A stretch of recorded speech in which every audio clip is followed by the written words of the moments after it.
Welcome to this session. आज मैं आपके लिए लेकर आई हूँ करंट अफेयर्स के कुछ एमसीक्यूज, जिसका हमारा क्वेश्चन नंबर है फर्स्ट, निम्नलिखित पर विचार कीजिए। हमें यहाँ पर कुछ व्यक्तित्व के बारे में दे रखा है और हमें इसमें से बताना है ये किसके व्यक्तित्व के बारे में दे रखा है। तो सबसे फर्स्ट है हमारा, उन्होंने जातिगत भेदभाव से ऊपर उठकर समानता, शिक्षा और सामाजिक उत्थान की वकालत की। सेकेंड वाला, उनका मूल विश्वास एक जाति एक धर्म सभी के लिए एक ईश्वर के नारे में व्यक्त हुआ। थर्ड है, उन्होंने कई महत्वपूर्ण रचनाएं लिखी जिनमें अद्वैत दीपिका, आत्मविलासम, देवदशकम और ब्रह्म विद्या पंचकम शामिल है। हमें इसमें से बताना है ये किसके व्यक्तित्व के बारे में बात हो रही है। तो हमारा जो इसका आंसर है वो क्या होगा, श्री नारायण गुरु। ये श्री नारायण के जो व्यक्तित्व से संबंधित है। श्री नारायण गुरु जो थे, उनका जन्म कब 22 अगस्त 1856 को केरल के चेम्पाजंथी में हुआ था। और ये क्या है, एक एझावा जाति से थे जिसे तत्कालीन सामाजिक मानदंडों के अनुसार अवर्ण माना जाता था। उन्होंने जातिगत भेदभाव से ऊपर उठकर समानता, शिक्षा और सामाजिक उत्थान की वकालत की। उनका मूल विश्वास मानवता के लिए एक जाति एक धर्म और एक ईश्वर के नारे में व्यक्त होता है। उन्होंने कई महत्वपूर्ण रचनाएं लिखी जिनमें अद्वैत दीपिका, आत्मविलासम, देव सदशकम और ब्रह्म विद्या पंचकम शामिल है। उन्होंने हास्य पर बड़े पैमाने पर लोगों के उत्थान के लिए परोपकारी समाज श्री नारायण धर्म परिपालन योगम की स्थापना की। अरु विपुलम जो आंदोलन था 1888 में, उन्होंने अरु विपुरम जो है एक शिव मूर्ति स्थापित की जो सामाजिक अन्याय, विशेष रूप से जाति आधारित प्रतिबंधों के खिलाफ प्रतिरोध का प्रतीक थी, जो निम्न जातियों को मंदिर में प्रवेश से रोकने के लिए थी। इसलिए इसका जो आंसर होगा वो बी होगा। हमारा क्वेश्चन नंबर है सेकंड। इसमें हमें बताना है कितने कथन सही है इसमें से। तो हमें यहाँ पर दे रखा है कथन 1 और कथन 2, और उसके ऑप्शन यहाँ पर दे रखे हैं हमें इनसे जो संबंधित है। पहला दे रखा है कथन अगर फर्स्ट और कथन सेकंड दोनों ही सही है, और कथन जो फर्स्ट है वो सेकंड की व्याख्या भी करता है। लेकिन जो हमारा यहाँ पर है बी वाला ऑप्शन, कथन फर्स्ट और सेकंड दोनों ही सही है, लेकिन जो सेकंड वाला है वो फर्स्ट की व्याख्या नहीं करता है।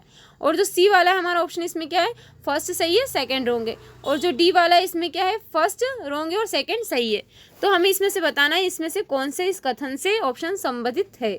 तो हमारा फर्स्ट रहेगा, हाइड्रोजेल कैंसर वाली जगह पर स्थानीयकृत दवा वितरण सुनिश्चित करता है जिससे उपचार की परिशुद्धता में सुधार होता है। सेकेंड वाला, हाइड्रोजेल कैंसर रोधी दवाओं के लिए एक स्थिर भंडार के रूप में कार्य करता है तथा उन्हें कैंसर कोशिकाओं को लक्षित करने के लिए नियंत्रित करने के तरीके से छोड़ता है, जबकि स्वास्थ्य कोशिकाओं को बचाता है तथा दुष्प्रभाव को कम करता है। हमें इसमें से बताना है इससे कौन सा संबंधित ऑप्शन है। तो हमारा जो इसका आंसर होगा क्या होगा, ए। इसमें हमारे जो है यहाँ पर दोनों ही फर्स्ट और सेकंड दोनों ही सही है, और जो हमारा ये फर्स्ट और सेकंड दोनों ही सही है, और जो हमारा सेकंड वाला है फर्स्ट की व्याख्या भी करता है। तो इसलिए इसका आंसर क्या होगा, ए। इसका आंसर ए होगा। इसके बारे में हम डिटेल में पढ़ते हैं। कैंसर चिकित्सा के लिए हाइड्रोजेल। हाल ही में जो शोधकर्ताओं ने स्थानीयकृत कैंसर के उपचार के लिए एक इंजेक्टेबल्स हाइड्रोजेल विकसित किया है। हाइड्रोजेल कैंसर वाली जगह पर स्थानीयकृत दवा वितरण सुनिश्चित करता है जिससे उपचार की परिशुद्धता में सुधार होता है। इसलिए जो हमारा फर्स्ट है वो सही है। पारंपरिक कीमोथेरेपी और सर्जरी कैंसर कोशिकाओं का उपचार करते समय स्वास्थ्य कोशिकाओं को नुकसान पहुंचाती है। हाइड्रोजेल कैंसर रोधी दवाओं के लिए एक स्थिर जो भंडार के रूप में कार्य करता है जो स्वास्थ्य कोशिकाओं को सुरक्षित रखकर कैंसर कोशिकाओं को लक्षित करते हुए दुष्प्रभाव को कम करता है। इसलिए हमारा सेकेंड है वो भी सही है। जैव संगत जैव निम्नीकरणी अल्ट्रा शॉर्ट जो पेप्टाइड्स हैं से बना हाइड्रोजेल ग्लूटाथियोन के बढ़े हुए स्तर पर प्रतिक्रिया करता है जो कैंसर कोशिकाओं में प्रचुर मात्रा में पाया जाने वाला अणु है। हाइड्रोजेल जल आधारित त्रिआयामी बहुलक नेटवर्क है जो तरल पदार्थ को अवशोषित करने और बनाए रखने में सक्षम है। उनकी अनूठी संरचना जीवित ऊतकों की प्रतिकृति बनाती है जिससे वे जैव चिकित्सा अनुप्रयोग के लिए उपयुक्त बन जाते हैं। इसलिए जो हमारा फर्स्ट भी सही है और सेकंड भी सही है, और जो हमारा सेकंड है वो फर्स्ट की व्याख्या भी करता है। तो इसका आंसर ए होगा। हमारा क्वेश्चन नंबर है थर्ड।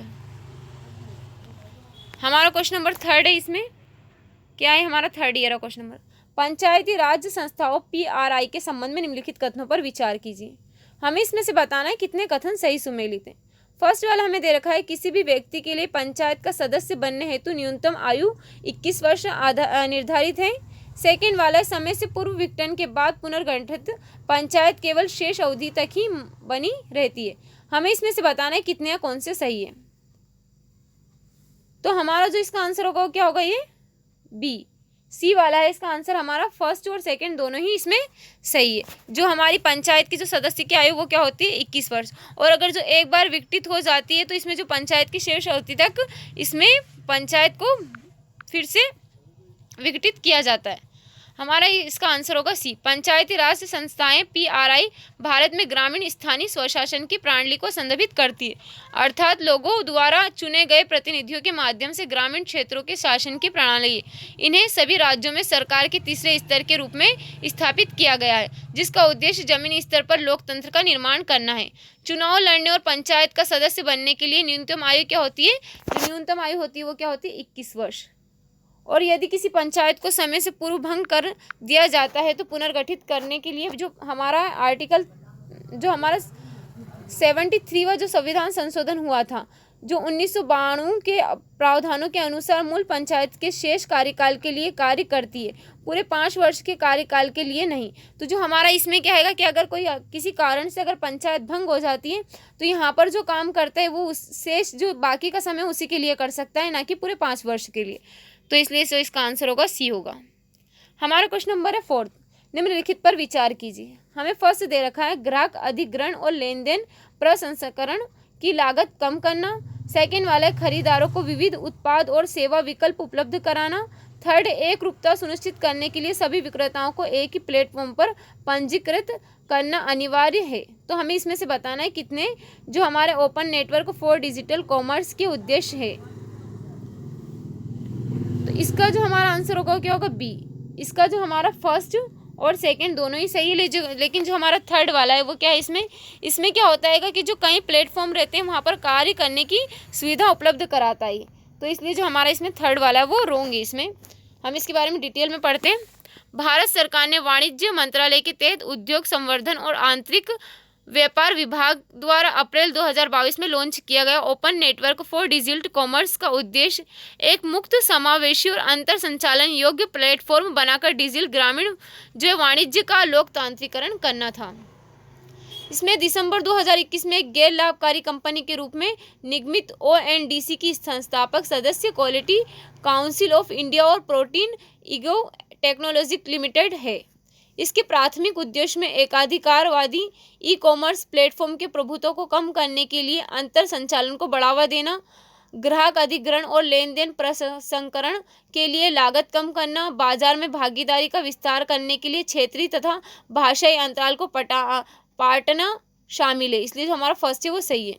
इसके अतिरिक्त अगर जो ONDC का उद्देश्य विविध उत्पाद और सेवा विकल्प छूट के माध्यम से प्रतिस्पर्धी मूल्य निर्धारण और बेहतर विकल्प प्रदान करने के लिए उपभोक्ताओं को सशक्त बनाना है, इसलिए हमारा जो सेकेंड है वो भी सही है।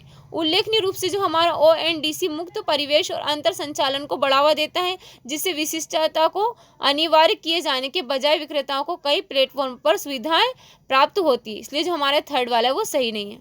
हमारा क्वेश्चन नंबर 5, अद्वैत वेदांत से संबंधित निम्नलिखित कथनों पर विचार कीजिए।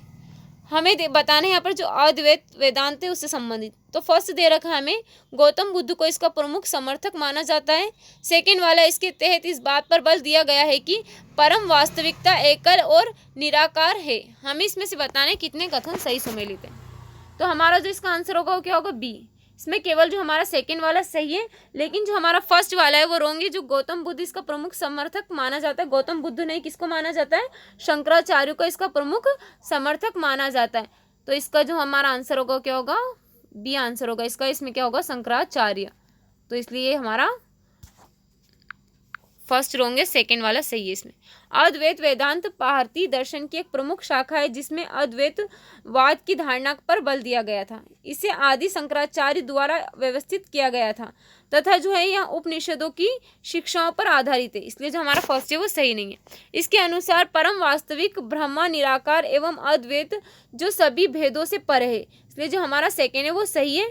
व्यक्तिगत आत्मा ब्रह्मा के समान है और उनके बीच मिलन के माध्यम से मुक्ति या मोक्ष प्राप्ति होती है। हमारा क्वेश्चन नंबर 6, राष्ट्रीय आपदा प्रबंधन प्राधिकरण NDMA के संबंध में निम्नलिखित कथनों पर विचार कीजिए। हमें इसमें से बताना है कितने या कौन से सही है।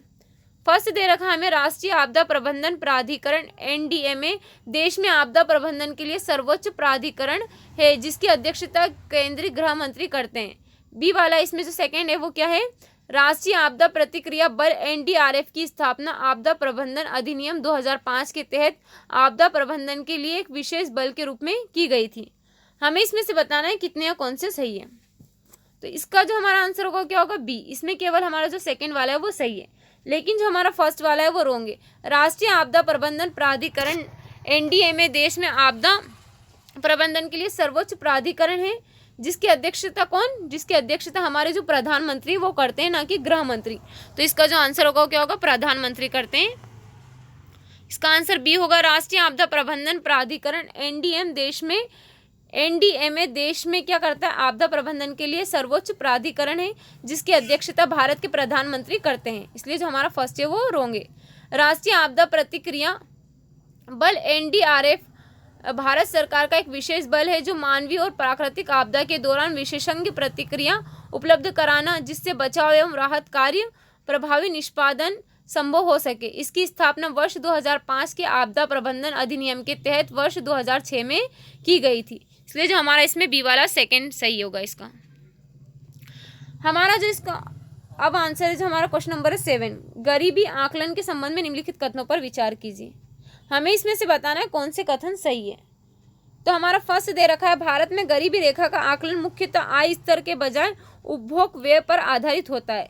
सेकंड वाला है एलिकरे फोस्टर एफ पद्धति वैश्विक स्तर पर बहुआयामी गरीबी मापन का एक व्यापक दृष्टिकोण है।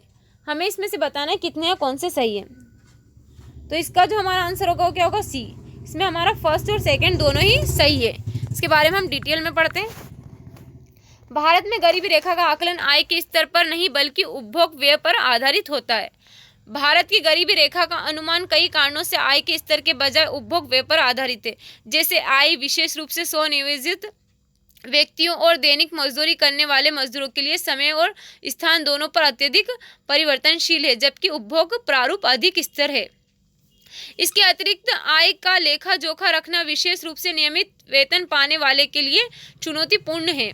संदर्भ अवधि जैसे 30 दिन का उपयोग करते हुए उपभोग आधारित सर्वेक्षण घरेलू व्यय का अधिक विश्वसनीय और प्रतिनिधि माप प्रदान करते हैं, जिससे वे गरीबी रेखा के आकलन हेतु अधिक व्यवहारिक बन जाते हैं। अर्थशास्त्री सबीना अली-क्रे जेम्स फोस्टर द्वारा विकसित अली-क्रे फोस्टर एएफ पद्धति बहुआयामी गरीबों को मापने के लिए एक व्यापक दृष्टिकोण है। यह उन कई आयामों का आकलन करता है जो व्यक्ति या परिवार अपने जीवन के विभिन्न पहलुओं में अनुभव करते हैं, इसलिए जो हमारा सेकंड है वो सही है। हमारा क्वेश्चन नंबर 8 है, बाघों से संबंधित निम्नलिखित कथनों पर विचार कीजिए। हमें यहाँ पर बताना है कि बाघ से संबंधित कितने सही है। तो हमारा फर्स्ट ऑप्शन दे रखा है, इसमें क्या दे रखा है, कंबोडिया, लाओस और वियतनाम में बाघ विलुप्त हो गए हैं। सेकेंड वाला है भारत में बाघों की संख्या सबसे अधिक मध्य प्रदेश में है। थर्ड वाला है बाघों की आबादी को 2 गुना करने के लिए विश्व वन्य जीव कोष द्वारा T x2 अभियान शुरू किया गया था। तो हमें इसमें से बताना है कौन सा या कितने सही है। तो इसका जो हमारा आंसर होगा क्या होगा, सी। इसमें हमारे जो तीनों ही सही है, फर्स्ट सेकंड थर्ड तीनों ही इसमें सही है। बाघ केवल 13 देशों में पाए जाते हैं, जिनमें भारत, नेपाल, भूटान, बांग्लादेश, म्यांमार, रूस, चीन, थाईलैंड, मलेशिया, कंबोडिया, लाओस और वियतनाम शामिल है। हालांकि नवीनतम IUCN के रिपोर्ट के अनुसार कंबोडिया, लाओस और वियतनाम में बाघ अब विलुप्त हो चुके हैं, इसलिए जो हमारा फर्स्ट है वो सही है। भारत में बाघों की सबसे ज़्यादा आबादी मध्य प्रदेश में है। देश में लगभग 3800 जंगली जो है बाघ में से 785 अकेले मध्य प्रदेश में ही पाए जाते हैं, इसलिए जो हमारा सेकेंड है वो भी सही है। विश्व स्तर पर बाघ को IUCN रेड लिस्ट में लुप्त प्राय के रूप में सूचीबद्ध किया गया है। सीटेस के परिशिष्ट जो है वन में शामिल किया गया है तथा भारत के वन्य जीव संरक्षण अधिनियम 1972 की सूची में अनुसूची फर्स्ट के तहत संरक्षित है। संरक्षण प्रयासों में भारत द्वारा 7 बड़ी बिल्लियों के लिए शुरू किया गया अंतर्राष्ट्रीय बिग कैट्स एलायंस 2022 तक वैश्विक बाघों की आबादी को दुगना करने के लिए वर्ल्ड वाइल्ड लाइफ फंड द्वारा T 2 अभियान वर्ष 1973 में शुरू किया गया था। यह प्रोजेक्ट टाइगर तथा प्रत्येक 4 वर्ष में आयोजित की जाने वाली बाघ जनगणना पर शामिल है, इसलिए हमारा थर्ड है वो भी सही है। इसमें बाघों के लिए प्रमुख खतरों में आवास का नुकसान, अवैध शिकार, अवैध व्यापार और मानव वन्य जीव संघर्ष शामिल है। भारत, जहां विश्व के सबसे अधिक बाघ पाए जाते हैं, में वर्ष 2022 तक 3167 बाघों को दर्ज किया गया है। हमारा क्वेश्चन नंबर है 9। समृद्ध जीवन के लिए उन्नत परमाणु ऊर्जा से संबंधित निम्नलिखित कथनों पर विचार कीजिए। हमें इसमें से बताना है कितने कथन सही है। फर्स्ट हमें दे रखा है, यह एक परमाणु ईंधन है जो थोरियम और उच्च समृद्ध निम्न संवर्धीय यूरेनियम का मिश्रण है। सेकेंड वाला, वर्तमान में इसका उत्पादन केवल दक्षिण अफ्रीका में ही बड़े पैमाने पर किया जाता है। थर्ड वाला, पारंपरिक प्राकृतिक यूरेनियम की तुलना में इसकी ज्वलन क्षमता अधिक है। हमें इसमें से बताना है कितने कौन से सही है। इसका जो हमारा आंसर होगा क्या होगा, बी। इसमें हमारा फर्स्ट और थर्ड दोनों ही सही है, लेकिन जो हमारा सेकंड वाला है वो रॉन्ग है। वर्तमान में इसका उत्पादन केवल जो दक्षिण अफ्रीका में नहीं, कहाँ पर इसका जो उत्पादन है वो रूस और चीन में बड़े पैमाने पर किया जाता है। तो इसलिए इसका आंसर क्या होगा, फर्स्ट और थर्ड सही है, इसका आंसर बी होगा। समृद्ध जीवन के लिए उन्नत परमाणु ऊर्जा एक पेटेंटेड परमाणु ईंधन है जिसे थोरियम और उच्च समृद्ध कम समृद्ध यूरेनियम के मिश्रण के रूप में विकसित किया गया है, जिसका नाम एक प्रमुख भारतीय परमाणु वैज्ञानिक डॉक्टर अनिल काकोडकर के सम्मान में रखा गया है। इसलिए हमारा फर्स्ट है वो सही है। जो हमारा यहाँ पर रहेगा HALEU, जो 5% से 20% तक यूरेनियम संवर्धित है, उन्नत परमाणु रिएक्टर के डिजाइन के लिए आवश्यक है। हालांकि इसका बड़े पैमाने पर उत्पादन वर्तमान में कहाँ पर, रूस और चीन तक ही सीमित है, इसलिए जो हमारा सेकेंड है वो इसमें सही नहीं है। अनिल ईंधन जो भारत के दाब युक्त भारी जल रिएक्टरों के अनुकूल है, जो देश के परमाणु ऊर्जा सक्षमता के लिए महत्वपूर्ण है। यह दक्षता में भी उल्लेखनीय वृद्धि करता है। पारंपरिक प्राकृतिक यूरेनियम 7000 मेगावाट दिन प्रतिदिन टन की तुलना में 60,000 मेगावाट दिन प्रतिदिन टन की बर्न अप दर प्राप्त करता है, इसलिए जो हमारा थर्ड है वो भी सही है। इसके अलावा जो थोरियम और प्रयुक्त ईंधन का हथियार के रूप में उपयोग नहीं किया जा सकता है, जिससे प्रसार संबंधित चिंताएं दूर होगी और अंतर्राष्ट्रीय यूरेनियम जो आपूर्तिकर्ताओं और रिएक्टर संचालकों के बीच अधिक विश्वास सुनिश्चित होगा। आज का हमारा लास्ट क्वेश्चन है क्वेश्चन नंबर 10। निम्नलिखित युग्मों पर विचार कीजिए। हमें यहाँ पर कुछ शिलालेख दे रखे और उनसे संबंधित व्यक्तित्व के बारे में बता रखा। हमें इसमें से बताना है कितने कथन सही है। फर्स्ट दे रखा है हमें जूनागढ़ रुद्रा दामन प्रथम, सेकेंड वाला है भित्री स्कंद गुप्त और थर्ड वाला दे रखा है मंदसौर विजय सेन। हमें इसमें से बताना है कितने कौन से सही सुमेलित हैं। तो इसका जो हमारा आंसर होगा क्या होगा, बी। इसमें केवल हमारे 2 सही है, फर्स्ट और सेकंड, लेकिन जो हमारा थर्ड वाला है वो रॉन्ग है। यहाँ पर जो मंदसौर है, मंदसौर में किसका है, ये यशोधर्मन का है, तो इसलिए जो हमारा इसमें ये थर्ड वाला रॉन्ग है। इसमें केवल फर्स्ट और सेकंड सही होगा। और जो विजय सेन है, विजय सेन का क्या हैगा, तो यहाँ पर क्या हैगा, देवपरा परस्ती हैगी, जो किसकी हैगी, विजय सेन से संबंधित थे। तो इसलिए जो इसका आंसर होगा क्या होगा, बी। जूनागढ़ गिरनार अभिलेख संस्कृत में लिखा गया। यह अभिलेख 2वीं शताब्दी ईस्वी का है और पश्चिमी क्षत्रों के शासक रुद्रधर्मन प्रथम की उपलब्धियों पर प्रकाश डालता है। इसमें सुदर्शन झील बांध के निर्माण और मरम्मत का भी उल्लेख है। इसका निर्माण चंद्रगुप्त मौर्य के गवर्नर पुष्यगुप्त के द्वारा किया गया है, इसलिए जो हमारा फर्स्ट है वो सही सुमेलित है। भित्री स्तंभ जो अभिलेख है, अभिलेख स्कंद गुप्त की सैन्य उपलब्धियों के विशेष रूप से हुणों पर उनकी जीत और प्रशासनिक सुधारों के माध्यम से गुप्त साम्राज्य को स्थिर करने के लिए उनके प्रयासों को विस्तृत विवरण प्रदान करता है, इसलिए जो हमारा सेकंड वाला है वो भी सही है। मंदसौर अभिलेख, हालांकि मंदसौर जो अभिलेख वो किसका, यशोधर्मन से संबंधित है, विजय सेन से नहीं। और यह हुणों पर यशोवर्धन की जो विजय और क्षेत्रीय स्थिरता पर उनके योगदान को दर्शाता है। किसके लिए, उनकी विजय और क्षेत्रीय स्थिरता को दर्शाता है। कौन सा, जो मंदसौर का है वो किससे, यशोधर्मन से संबंधित है। और जो विजय सेना है देवपरा परिस्थिति से संबंधित है, जो बंगाल में उनकी उपलब्धियों को दर्शाती है, इसलिए जो हमारा इसमें थर्ड वाला भी है वो भी सही सुमेलित है। इसका जो आंसर होगा हमारा क्या होगा, बी। उम्मीद है आज का जो हमारा सेशन है, आपको आज का हमारा सेशन अच्छा लगा होगा। अगर आपको हमारा सेशन अच्छा लगा है तो आगे की अपडेट के लिए हमारे चैनल को सब्सक्राइब करें और बेल आइकन को दबाना ना भूलें। Okay, thank you so much.